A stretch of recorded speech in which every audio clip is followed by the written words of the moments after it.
Li serenserê Amerîkayê mirov roja şemiyê derketin derve da ku kêfa hewaya gewre ya buharê derxînin. Piştî ku bi hefteyanê ji ber qedeqeyên vîrusa korona li hindirên malê xwe de girtî mabûn.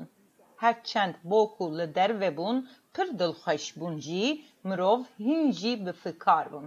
Li her deverê maskeyan li rûyên xwe dikirin. Bazara cotkaran ya New Yorkê bo kiryarên ku benda kirîna kulîlkên buharê bûn, dûrahiya 2 metreyê ya di navbera kiryaran de pêk anî.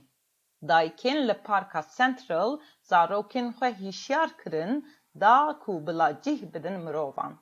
û komên piçûk yên seyranê bi parastina dûrahiya xwe ya cîvakî rûniştibûn.